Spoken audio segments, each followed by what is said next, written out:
ठोक छल्लो रे ले ले नमरी निहुड़ के इधर चलो रे ले ले नमरी निहुड़ के इधर चलो रे। चला छोरा बिहार वाला हो छोरा बिहार वाला मार करवा दिया है साला चोलिया में चिंगम सटा दिया है। छोरा बिहार वाला मार करवा दिया है साला चोलिया में चिंगम सटा दिया है।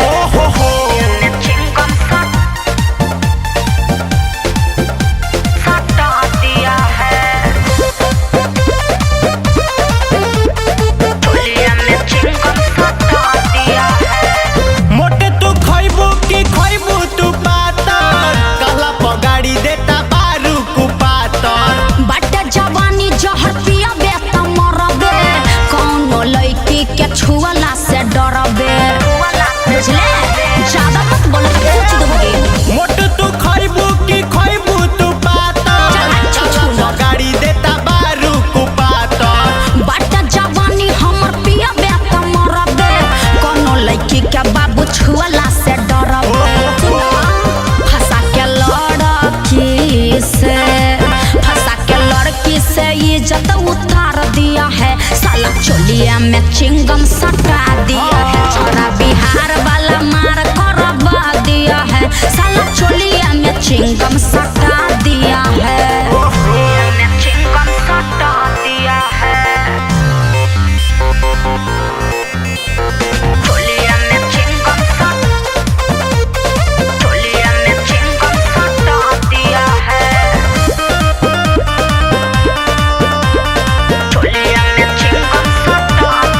है।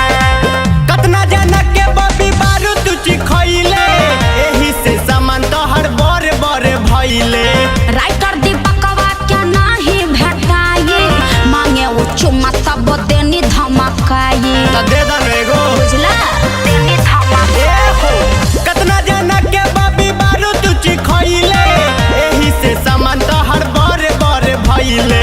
राइटर दीपकवा के नाही भेटाई मांगे वो चुम्मा तब देनी धमकाई। सुना महिया रोशन हो मगहिया रोशन धक्के हलफा मचा दिया है साला चोलिया में चिंगम सटा दिया है। छोरा बिहार वाला मार करवा दिया है साला चोलिया में चिंगम सटा दिया है।